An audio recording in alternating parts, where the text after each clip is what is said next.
Let's talk about Katseye's GNARLY. Both praise and criticism, but is this Ex-Madein documentary inappropriate? All that and more among other updates. So if you're interested, please keep on watching. Don't forget to like, comment, and share this video with friends you don't have. Yeah, but without further ado, let's get into today's news video, starting with GNARLY. So of course Katseye had their comeback with GNARLY, and needless to say, I think the opinions are quite divisive. I've seen it being described as like, if you get it, you get it type of song. Some people comparing it to, you know, Sticker by NCT mixed with something aespa might release. Let's read a couple comments first and we'll go from there. Wow, this definitely has a vibe you'd never see in K-pop. Total hot girl energy. I mean, I agree with the total hot girl energy thing, but the vibe that you'd never see in K-pop, hard disagree on that, but you know, whatever. It's more about the hype than being an actual masterpiece, but the members come off as super charismatic. Wow, now I get why they made Katseye. It's got a completely different flavor from K-pop, lol. It's cool. So those are just some K-netizen comments. Of course, you know, you can't base what an entire population feels off of, you know, 5 comments. But the content in the comments are really interesting, because if you go on Twitter, even before the song was released, when the snippet was released, there was this whole argument about, you know, well, if Katseye doesn't want to be considered K-pop, they're a global girl group, why are they promoting on music shows, and why does this sound like a typical K-pop song? Which, hey, you know, a conversation is a conversation. I don't fully get it. See, in my opinion, if Katseye came out and said, hey, we're K-pop, like, that would not go over well with fans. But, you know, they're straight up saying that they're a global group. They're not going to be doing things exactly like a K-pop group, and we see that very clearly. The way they interact with fans, the things that they're, you know, quote unquote able to get away with that K-pop idols would not be able to get away with, which is K-pop shocking to K-pop fans. But then you do have people responding that to saying they're not K-pop, so you can't hold them to a K-pop standard. But like, going on a music show, does that mean like, oh, they're trying so hard to be K-pop? Or like, I just don't fully get that argument. But let's converse about it in the comments, shall we? Now, there were also some people bringing up the original demo of GNARLY. Apparently this was posted 2 years ago on the Chainsmokers TikTok. Let's listen to it. They could describe everything with one single word. Yeah. This is me interjecting to prevent a copyright claim. Thank you very much. You know, like boba tea, Tesla, This is me interjecting again to prevent a copyright claim. I hope you understand. fried chicken, smashing on the Hollywood hills. So I've seen a lot of conversation surrounding this as well. On one hand, some people being like, oh my god, this adds on to HYBE being a plagiarizer, da da da da da. And then other people being like, this, have you never heard how demos work? But my favorite thing that I've seen about Katseye's GNARLY, I saw this creator on TikTok point out the similarity between Katseye's GNARLY and, you'll never guess, Boba tea, Tesla. Bullying, knock it off. Racism, knock it off. I just thought that was so funny. But let's move on, because there is a scene in question that some people think is inappropriate solely for the fact that Yoonchae is a minor. So I'll show you the scene. If you've seen the music video, I mean, I just watched the music video myself. I filmed a reaction for channel members and patrons. But there is a scene, spoiler alert, there's a scene where 2 flies are basically Mayday. So this scene paired with the choreography as well. I also feel like the song was not appropriate for a group with a minor in it, no shade. Yoonchae don't need to be singing about all that just yet. There was a lot of really weird stuff that was going on in the music video that I don't think was appropriate for a minor like Yoonchae to be doing. A few of y'all in the quotes upset, but they're actually correct. Yoonchae is still 17 at the end of the day, so some of the things that were done in the music video and song is weird. There's a whole minor in that group. What the heck was that scene? This isn't me calling the song bad or anything, but I'm saying this from a very genuine place of concern. Yoonchae is just 17 and this doesn't seem appropriate. HYBE X Geffen do better. Oh my god, that new beat. There's another scene in question. HYBE is so effed up. People really out here defending HYBE with their not minor appropriate choreos. When Madison B recently opened up how weird Scooter Braun is with minors and that Dumbo is currently getting his paychecks from HYBE, y'all are going to hell. There's also been a lot of discussion surrounding the lyrics, and I want to say specifically the mention of Tesla within the song, because they go, you know, boba tea, GNARLY, fried chicken, GNARLY, but they also mention Teslas being gnarly.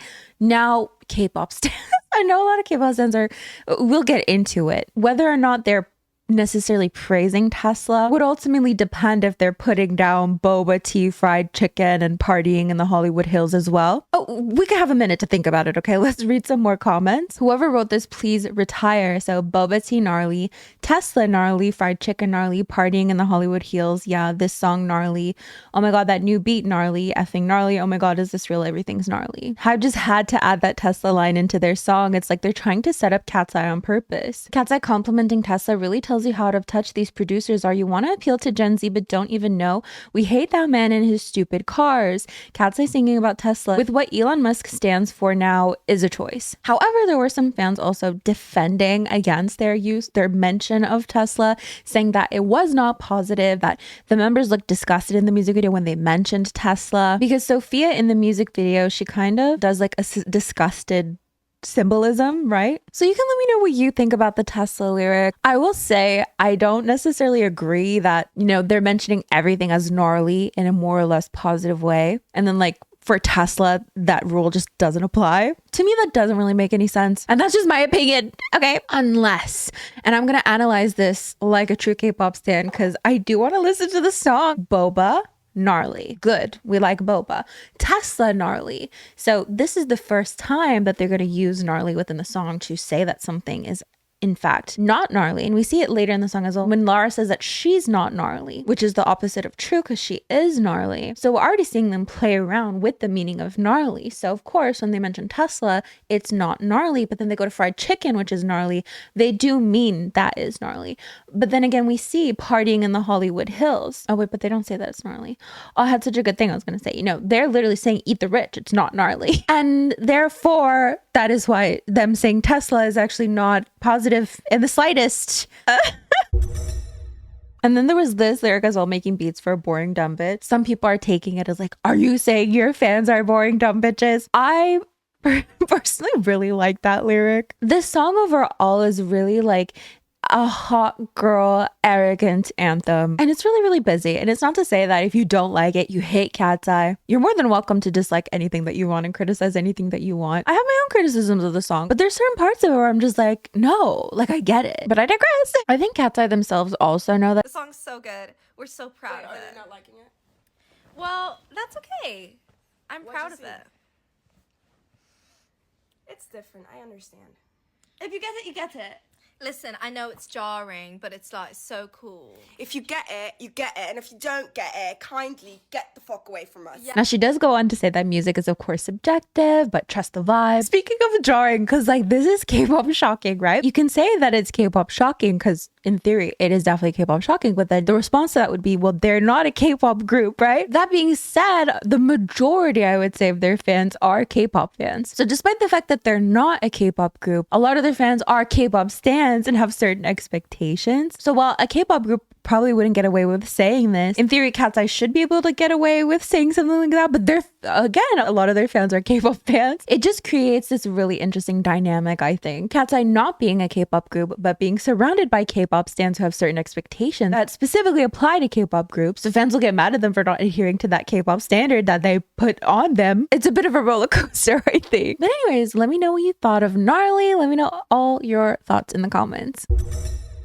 Moving on to Ex-Madein, who is having a documentary on himself on Amazon Prime called King of K-pop. Oh my god, EXO? Careless. Okay, but who are these three aespa members? Wait a minute. Can anybody tell me who these three aespa members are and which member is being left out? Because I know two of them are aespa, so if it's like Winter and Karina, then like that's better excluding two members than just one singular member. But can anyone confirm that's actually who it is? So I think a lot of people are really confused about this documentary to begin with, but there's a specific scene in the trailer that is rubbing a lot of people the wrong way, specifically because it shows a clip from SHINee Jonghyun's funeral. This narrative from Western media called the dark side of K-pop. So that's the scene that a lot of people are not happy with. Let's read some responses. Reducing Jonghyun, his art, his life to a mere footnote and some twisted narrative about K-pop's dark side to make Ex-Madein look better is disgusting. It's vile. Using videos from his funeral to serve that agenda, that's not just insensitive, it's exploitative and absolutely sickening. We ask that you not support this documentary due to the lack of respect shown by the filmmakers in using photos of Jonghyun's funeral alongside the phrase the dark side of K-pop. Reducing Jonghyun to that phrase and using such sensitive images is really disrespectful. Including funeral footage to reduce Jonghyun's life to a cautionary tale about the dark side of K-pop is so disrespectful. He was more than his passing. He was a musician, an artist, an activist, a friend, and most importantly, a human being who deserves better. There's also more general commentary about just the documentary itself about Ex-Madein. You can call him king all you want because he created the biggest names in the industry, but he's also evil for creating the system we know now, the mistreatment, treating idols like machines instead of humans, not to mention the blacklisting to those who are against said system. If this doesn't end with the old hag giving a public apology and instead they somehow try to make him look like the victim, I swear to God, I think it's so ironic to have a segment about the dark side of K-pop which mentions the struggles of idols such as the slave contracts when it was Ex-Madein himself, the one that made the whole system up. It's literally his fault. So watching more of the trailer, I mean, I don't think it makes him look good, because they're like, idols want out of these contracts and then they just show his face. They wanted out of their slave-like contract. So it'd be interesting to see where they go with that. Here's some more discussion, but it's indeed the dark side of K-pop though. He couldn't protect his artists properly at all. No, but why? If only he sued haters properly, these things would have never happened in the first place. ... I didn't even know that something like this came out. Are they crazy? He was an artist that Ex-Madein raised himself, but they're using him that way. The dark side is that there are people in the K-pop scene who even use a scene like that just to talk about themselves. How can they use that for a documentary on Ex-Madein? It was indeed his fault though. What's more is that he's still picking young kids and doing the same. So there's some people mentioning, especially, you know, in regards to these comments, basically saying that like he never sued anybody, he couldn't protect his artists, like SM artists have a history of dealing with sassing. And there's always the question of, you know, what is the company doing about this? But of course, as always, let me know your thoughts. So now I'd like to give an update on Gaeun, an ex-member of Maiden. She left the group last year and also filed a complaint against her former CEO.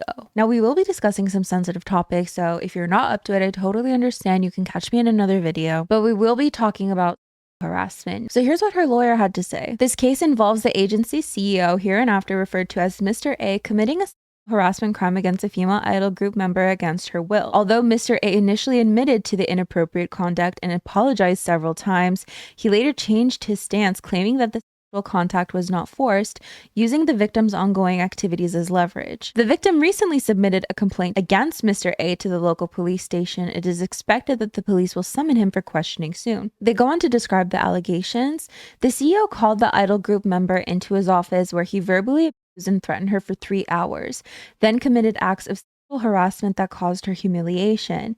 At the time, the victim was under the age of 19 and was therefore a minor protected under the Act of the Protection of Children and Juveniles from. Now, we have had some back and forth between 143 Entertainment and these allegations, and the company continues to deny everything. We would like to share our official position regarding the press conference held today by the Hanbit Media Labor Human Rights Center. First, we sincerely apologize for the fact that the head of our management company has become embroiled in such controversy. There are many aspects of the claims made by the member side that do not align with the facts. However, as a police investigation is currently underway, we will actively cooperate with the investigation and in the process seek to correct any distortions based on objective evidence. Additionally, it is deeply regrettable that the member side, regarding an incident that was already reported last year, demanded a large settlement based solely on their unilateral claims, and when this was refused, proceeded to file a criminal complaint about 6 months after the incident occurred. We hope that the truth will be fully revealed through this process, and we will take full responsibility according to the legal judgment. Thank you. So that's our update as of now. Of course, these allegations were actually showcased in a show, Crime Chief, and at that time, the girl group name was not even mentioned, let alone the specific girl group member. But through clips shown, fans were able to tell which group it was. And then, of course, Gaeun left Maiden, so a lot of people were pointing to the fact that it might have been her. But now she is filing a complaint. So that's, of course, where we are right now.